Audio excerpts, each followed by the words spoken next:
Welcome back to our podcast where we share testimonies from within Rhythm of Hope. And this week, I am so excited, or this month, I'm so excited to have Ilona on here. So Ilona was started by volunteering with Rhythm of Hope, and she has since joined our team since last year. And yeah, she has just been an incredible source of inspiration to our team. So I'm so glad for you guys to hear her story today. Thank you so much. Thank you for making time for this. Thank you so much for having me. Okay, so let's start with your why. Take us back to your childhood. We know dance wasn't an option for you. I remember you telling me that you lost your father at quite an early age. And how did it feel to step into our world filled with little dancers as a volunteer for the first time after all those years? Okay, so I remember my first memory of dance was at the age of around 7. I remember being a little popcorn dancer, and I remember the song. It was Sugar, Sugar, You Are My Candy Girl. And I've always loved performing. My dad was a huge entertainer in Kroonstad, and he just loved showbiz and entertaining people, and he loved people. So, unfortunately, he passed away a month after I turned 8 in a terrible car crash. He was on his way to fetch my mom. She was going into labor, and my sister was born 3 hours after the car accident, so they never got to meet each other. And life changed in an instant for us. It was all about survival, and the possibility of pursuing dance really became a quiet dream. Finances didn't allow it, and also just practically it didn't make sense for me to pursue anything in the arts or creative forms that I just loved performing in. So that's a little bit of how I fell in love with dance, and his dance never really went away. It became a quiet dream and tucked away, until Rhythm of Hope. And stepping into Rhythm of Hope really stirred something very deep inside of me regarding dance, and it was a pull towards making dance possible for girls who were in very similar situation actually than you were at that same age. Because I remember you were struck by the girls. I remember you were always like... Absolutely. So you spent 2 to 3 years at our Thrift Store event, which is where the girls they're rewarded for their discipline, and it's like the nice part where you get to take them through. And I remember you helped us set up the shop and take it like next level. That's what volunteers can do, like really. For me, it was just a practical thing. What do we do with all these donations? And you made it so special. So what was it about the girls in the program or the atmosphere that kept you coming back? When I first gave my heart to Jesus, I wanted to share the light and hope and love and bring it into people's lives. And I became part of an outreach team, and we went to Mozambique to an orphanage there that was found by Heidi Baker. I know, it's a rhythm point.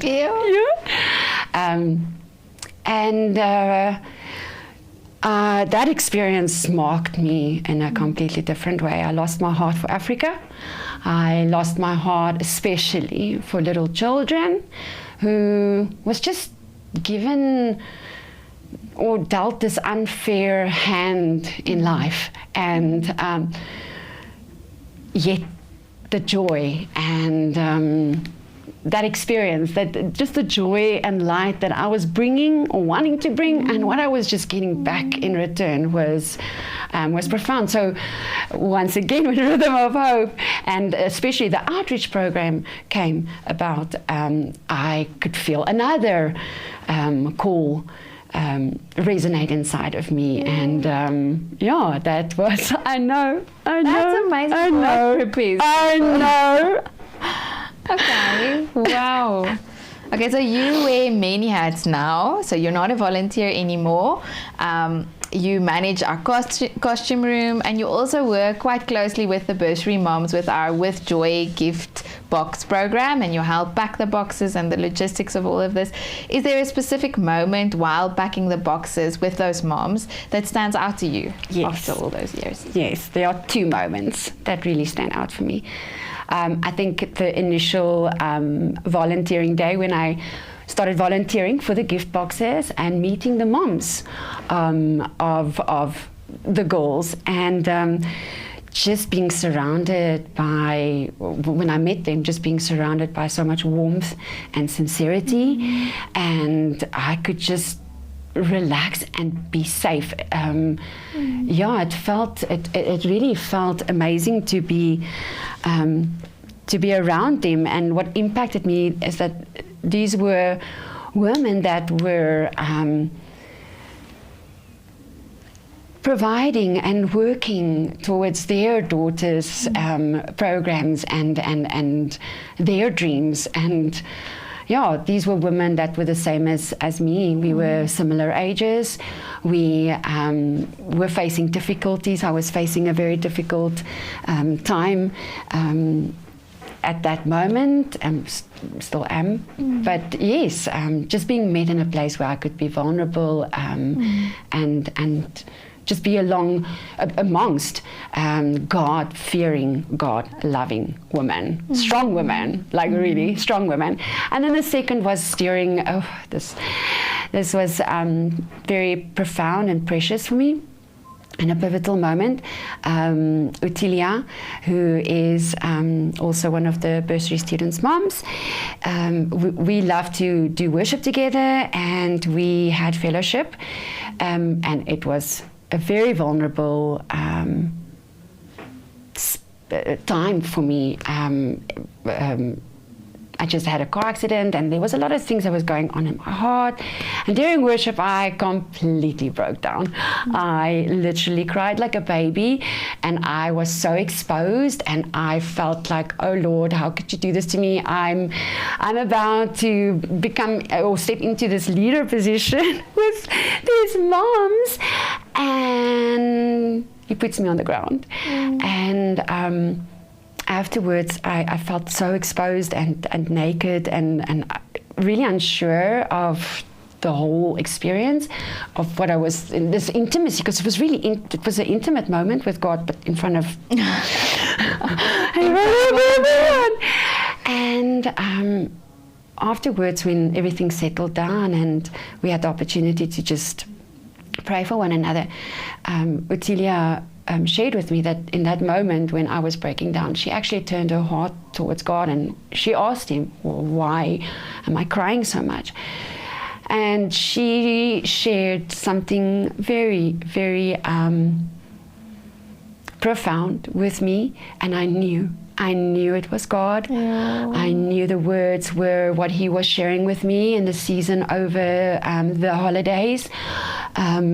It was like God was putting a mirror in front and saying, see, this is how I see you. This is what I want you to become. This is what you were created. So it was just a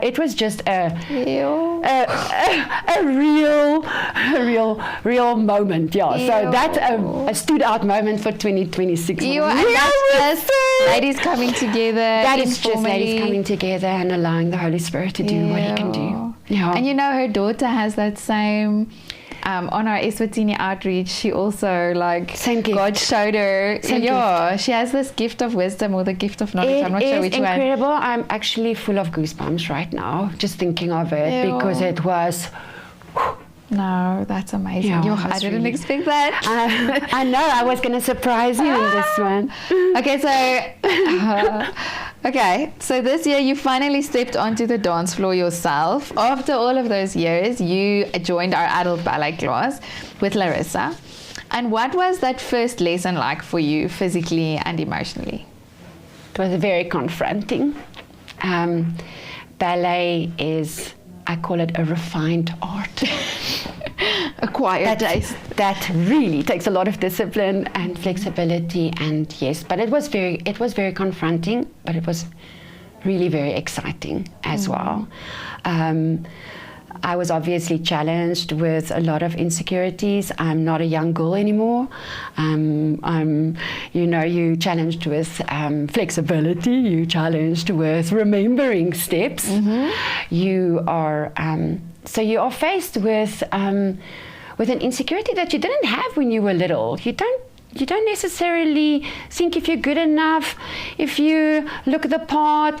I mean, you stand in first position, just the way that you do it.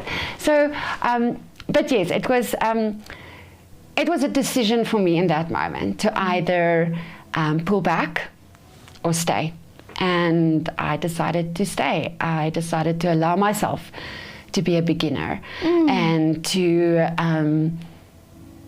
it's kind of like I saw me being 7 and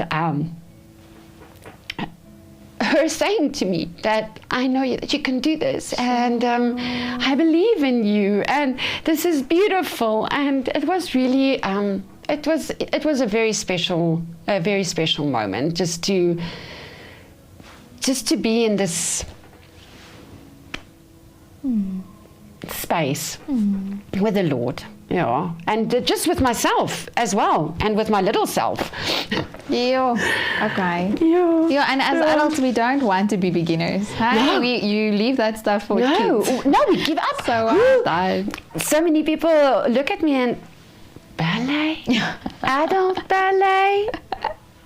They think I've gone completely nuts. So I'm hoping that the class at least made you feel comfortable and that type of thing. That was really, the ladies was very encouraging, and I loved that. I think the encouragement was what made me come back. It's a safe place once again. I found another safe place within Rhythm of Hope. It was in a space with the gift boxes. I have a space with the dance. I have a space being a core team member. So it's just, yeah. But I know Larissa is also very good at facilitating the identity curriculum with adults. I'm still getting there. Yes. But given the personal trials that you've walked through, especially recently, how has the curriculum changed the way you see yourself? I think the identity curriculum came at the right time. When we go through trials, we tend to start defining ourselves by the situation. We start defining ourselves by pain. We just start defining ourselves by fear. We just start defining ourselves by what this life looks like, and a picture that you thought something would look like, and it doesn't look like it at all. And you feel completely lost. And you start believing lies. And if you don't know who you are in Christ, those lies can derail you completely. And it could really take you down a very dangerous path and a very lonely path. So the identity curriculum just keeps bringing you back to the truth. And just in a gentle and more truthful way. But yeah, it's definitely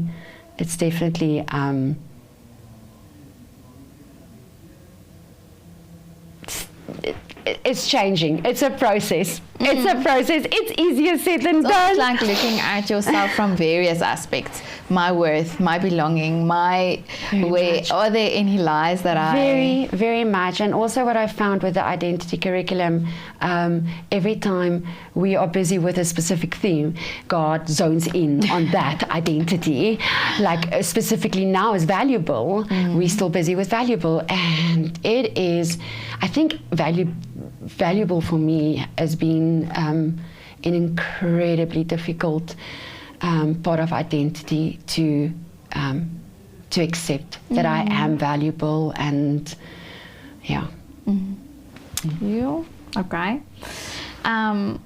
You've become such a source of inspiration to our team because you take on new things, and you especially because you take on new things, and you and thrown in the deep end. You are very encouraging in all aspects of the work. What is the biggest lesson you've learned since moving from a volunteer to being part of the team that makes everything happen? I think the biggest lesson for me is saying yes to serving so that God can show up, and He doesn't just do something through you, but He does something in you. And I came in wanting to give, to help and to support, and be part of something bigger, but in the process I've been shaped. I've been stretched, and I'm changing. So you realize that it's not really about being impressive or having it all together. It's really about being available and being willing and being consistent, and even when life is difficult. And that's been a very humbling, beautiful lesson for me. Managing our costume room, which for me is like the non-profit side of our work, the part that you don't see. Yes. Yeah, it brings the magic on stage, but managing that and managing donations and sorting it out and being a good steward of what God has entrusted to you has been difficult for me to keep everything. So I remember getting you on board. So it's a big task. Big task is like easy words, but it's but does seeing the girls put on those costumes, I remember like last year also with the show, we had costumes that changed color on stage, and does it feel like a full circle moment for that young girl who didn't have access to dance? Well, in fact, that costume moment that you're talking about is one of the moments where I, being part of my first production, the voice production. That was just being on the back end and seeing how it was put together. That was really exciting for me. I really enjoyed it. Not stressful. To see, very stressful, but I love it. I loved how everything came together, and seeing at the end of the show how it just all flowed. But full circle moment for me was when I had to help come up with an idea for the identity theme valuable, and it was the changing of the costume colors. And when those girls came on the stage, they were just so beautiful, full of confidence, and their presence was just like, I am worthy enough. I am a dancer. It was just seeing the costumes, seeing the dancing, seeing the girls that I've been journeying with for the last 4 years. I mean, Isabella is grade 5. Isabella was little when I started taking photos of her, and just seeing them on stage, that was a full circle moment for me, because I knew that doing this doesn't just bring back to dance. It's two parts of my heart that God has just joined together, and it was just like, okay, God, I see what you're doing. I see what you're doing. It was really a full circle moment for me in that moment. Yeah. Yeah, that makes it all worth it. Every year I say we're not going to do a show this year, and then I'm still busy cleaning. I know. And we are in May, and almost May. But hearing people's stories of how it touched them, and it's different things that touches different people, but that makes it worth it. But also the people who donate to us, when I go and fetch packages from them, it's connecting with people, and I love that. If there's someone listening who feels like it's too late for them to chase a dream or to find a community, what would you say to them based on your journey with us? It's never too late. It's never too late for the dream giver. It's never too late for the dream keeper, and it's never too late for the dream reviver. Like, nothing is too late for God. You might not expect it in the same way, but it comes back differently, but with more purpose and with more meaning. God never forgets, and it's never too late.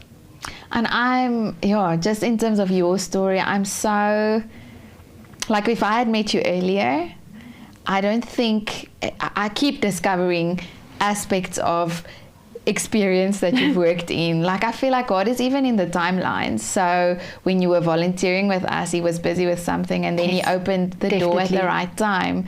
And you were exactly prepared, especially on the things that I'm like, we were dreaming of this, and then you're like, oh, but I've been to this, and I was in sales with this, and I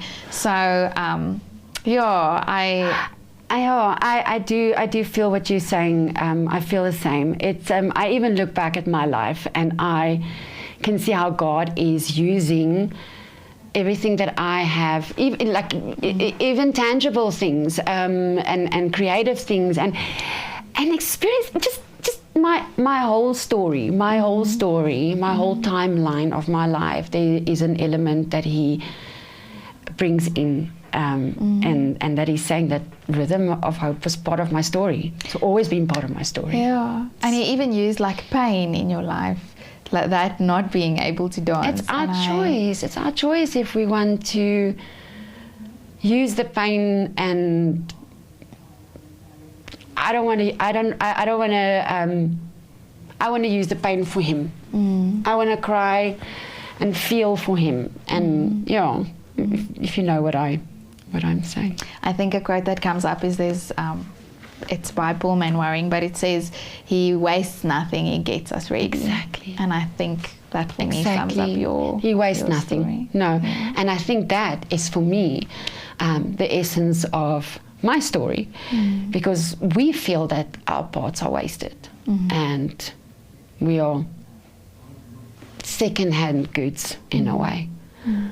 No, not with God. Thank you so much for sharing your story. I hope this inspires anyone who's feeling stuck, or like it's too late, or maybe you're just a volunteer, to reach out and to take that step, or join the organization, volunteer, get involved, because God is redeeming your story through the way you serve. So thank you so much for that. Thank you so much. Appreciate that.